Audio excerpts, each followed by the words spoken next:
Good morning, everybody, and welcome to the Recovery Classroom. My name is Drew. I am an alcoholic, and today I'm a recovering alcoholic, and I cannot be any more grateful. We had an incredible crosstalk meeting last night. I want to thank everybody who came out and hung out with us for the quickest hour in recovery last night. It was so much fun. The topics just segued right into one and to the other, and it's just great dialogue. So thank you once again. Drinda had these balloons for Overdose Awareness Day, and she asked everybody to write names of people that we have lost to addiction over the last year. And she took those balloons at the end of the meeting and let them go and back into the sky to remind us of that. If nothing else, we still have that spiritual connection. And I know there was many of us in that room last night that were thinking of our friend Josh. We called him Bigfoot. He was our resident Bigfoot expert. And so Drinda, thank you for doing that. One of the topics that we were discussing last night kind of brought me to today's topic. And it's something that I think we've all been made aware of, especially in early recovery. It's that void. It's that void we've all had. We've all been made aware of. And that void we would try to fill, if you will, by using drugs and alcohol. And I was thinking about that last night during that discussion, and I was reminded, for me, what caused that void was the 3 I's: inadequacies, insecurities, and insufficiencies. I never felt good enough. I never felt I had enough to give somebody. I never felt I had any worth, anything worthwhile to offer to somebody. What was my purpose? What could I do for this person? I've always felt inadequate, felt insecure, and I just never felt like I was enough. And so nature abhors a vacuum. And so those 3 things would create this vacuum, this big void in my life.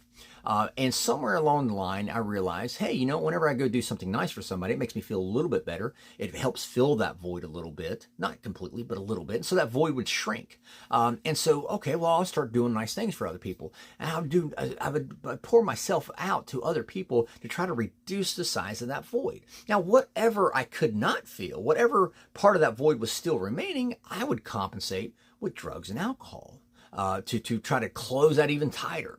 Well, before long, my behaviors changed, my behaviors evolved, and it was a lot easier for me and quicker for me to reduce those feelings of inadequacies, to reduce those feelings of insufficiencies and insecurities. It was a lot easier and quicker for me to reduce those feelings by just drinking. Well, after a while, I completely stopped doing nice things for everybody, and I became selfish. And I started as being selfless, trying to do things for other people, and I became selfish because my drinking was the only thing that could reduce that void, could shrink that gap quickly too, I might add. It was the only thing that made me feel, okay, maybe I am worthwhile. Maybe I am proud of myself. Maybe I do have something to be proud of. It was the only thing that really filled that gap.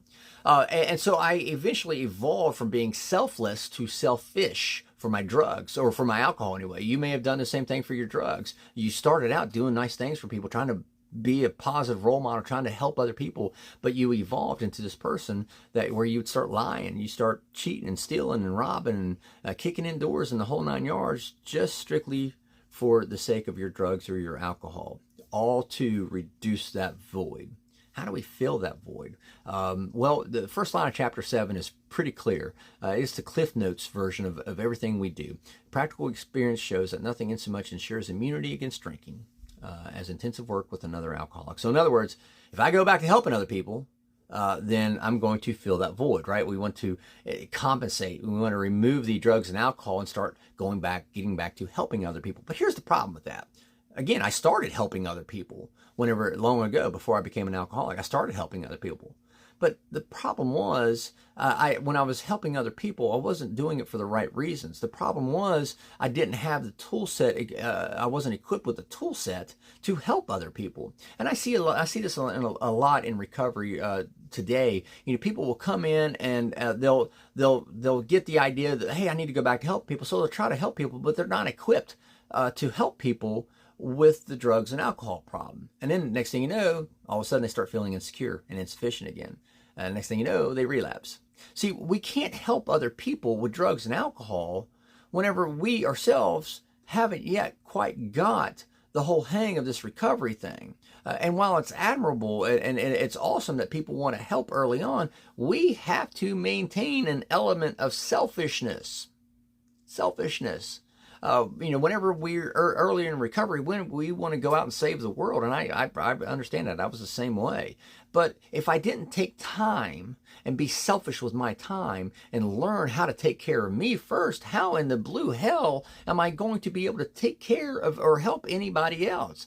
I have to take care of myself first. I call it the airplane syndrome. If you've ever been on a plane and the flight attendant before takeoff, she gives you the lecture, if the masks come down, make sure you put your mask on first before you help somebody else. It's the same thing, same principle. When I started recovery, I learned quickly that I'm going to have to learn how to take care of me, which meant being a little bit selfish. Instead of being selfish for my drugs and alcohol, I need to be selfish for my recovery. And I needed to be a little bit selfish and protect my own recovery so I can pick up and acquire that toolkit, that tool set that I can turn around and start helping other people. And that's why it's the first line of chapter 7, not the first line of chapter 1 in the big book, right? So I want to encourage you today, you take your time, be selfish with your recovery. That may mean, my son will tell you, that may mean me having to miss some baseball practices because I need to have a meeting with my sponsor. I need to go to this meeting over here. I need to go do that. I have to take time and work on me first before I can give it away. There's a great saying in the rooms, that you can't give away something you don't have. Take your time, be selfish with your recovery, especially in early sobriety, and that's how you will ultimately be able to start helping other people and start maintaining and maintaining that spiritual connection, which will help reduce that void that we've all felt at one point in time in our life. So with that being said, I'll let you guys go. Thank you guys for letting me come in and share 5 to 10 minutes of your day with you. You guys absolutely keep me sober, and I cannot be any more appreciative. If there's a topic you'd like to hear discussed, feel free to drop it into an email to me, Drew, D-R-E-W, at recoveryclassroom.org. We'll take a look at it and see what we can do.